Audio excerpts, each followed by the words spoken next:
Have you ever wondered about the lives of Saudi royals? What do they do with the absurd amounts of money they have? Princess Amira Al Tawil is also a Saudi royal living her best rich life. Here's a breakdown of her luxurious lifestyle. Princess Amira was born in November 1983 and is currently in her late 30s. Like other Saudi royals, she has an unusually large name.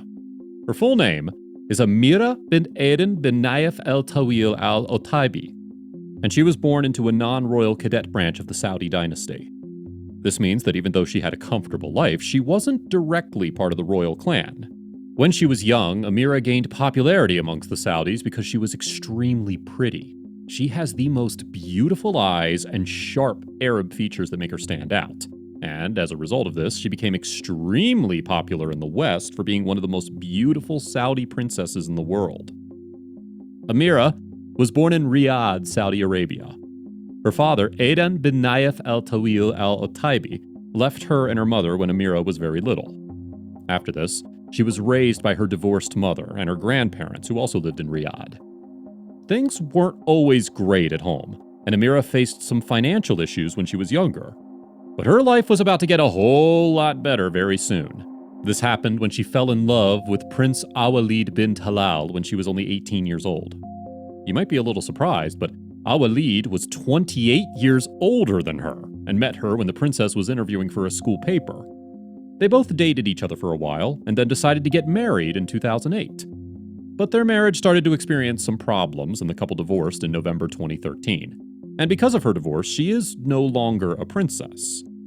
But even though she does not belong to the royal house of Al Saud, people in the country still think of her as a princess because of her charm and beauty. But after the marriage ended up in shambles, Amira moved on with her life and focused on her work for some time. During this time, she met Emirati billionaire Khalifa bin Budi Al Muhari and later married him in September 2018 in Paris. The couple is still happily married, and they also have a son named Zayed, who was born in 2019. After her marriage to the prince, Amira was exposed to a lot of royal responsibilities. But she also received a lot of money for her royal work. And after she divorced the prince, Amira received millions of dollars in alimony, which boosted her net worth significantly in 2013. Her current net worth is around $18 million, and is mostly Saudi because of her husband, who is a billionaire businessman. She also oversees a lot of his corporate ventures and is one of the leading chairpersons of his corporate and philanthropic committees. This has prompted her net worth to increase significantly in the past couple of years. Amira's work in the West has also made her richer and more famous in the past decade. Even as a princess, she used to travel to the West as a Saudi royal representative and meet up with political leaders there. Her family also has businesses operating in the West, and she does a pretty good job of leading them. When they got married, Prince Al-Walid bin Talal Al Saud appointed his wife Amira as vice chairperson and head of the executive committee of the Al-Walid bin Talal Foundation in Saudi Arabia. This organization is now known under the name Al-Walid Philanthropies. She also became the chairperson of Time Entertainment, where she spearheaded humanitarian projects around the world.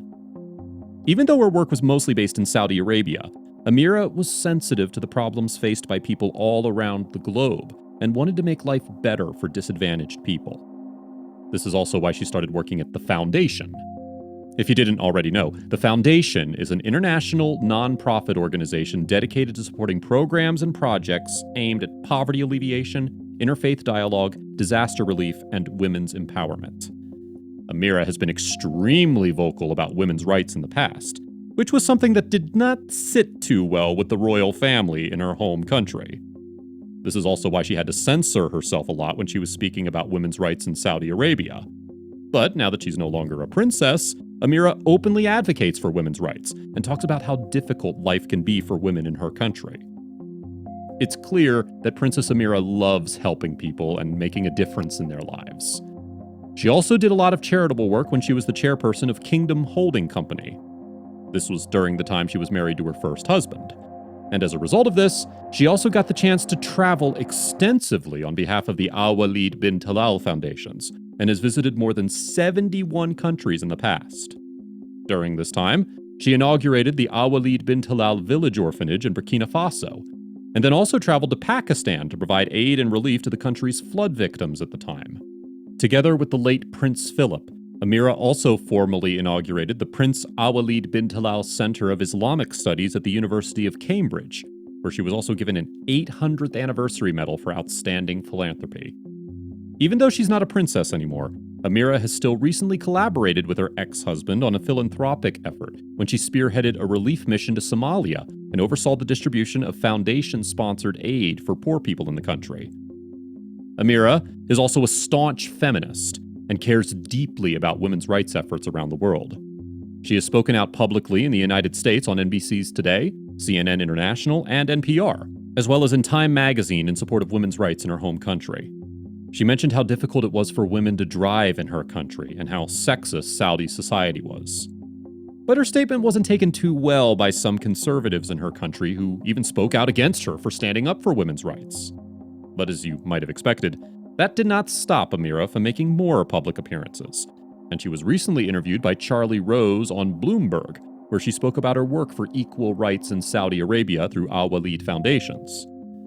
She also revealed that her former husband, Prince Al Walid, was warned by his brother, Prince Khalid, to control Amira's media appearances because she was tarnishing the name of the country and its royal family. This caused a rift between the couple and even led to their divorce some years later. Amira is a member of the Board of Trustees of Silatech, which is an international youth employment organization that focuses on youth empowerment in the Arab world. They do this by creating jobs and other economic opportunities to tackle and end unemployment in the region. Amira works with this organization because they focus on youth specifically, and she has always wanted to help her country's youth thrive. Her love for young people and children is apparent because she's also an honorary member of the Disabled Children's Association and the Saudi Volunteering Society. This might not come as a surprise, but Amira received the ITP Special Humanitarian Award on behalf of the Al Walid bin Talal Foundation at the Arabian Business Achievement Award ceremony in 2011. After her marriage to the prince, she hosted a ton of large and lavish parties to celebrate her royal title. Even though she's a high-profile celebrity, Amira wanted her second wedding to be a private affair and did not allow any media persons to enter the premises. This is also why there aren't a lot of reports about what went down at her wedding and how lavish it was. Venture magazine recently reported that Amira's volunteer networks empower social entrepreneurs to gather and create sustainable projects with the help of both private and governmental sectors. The organization does not withhold a lot of profit and gives back to charity constantly. It seems like Amira doesn't like keeping any of the money she earns for herself. What do you think about Amira's philanthropic work? Let us know in the comments below, and we'll see you next time.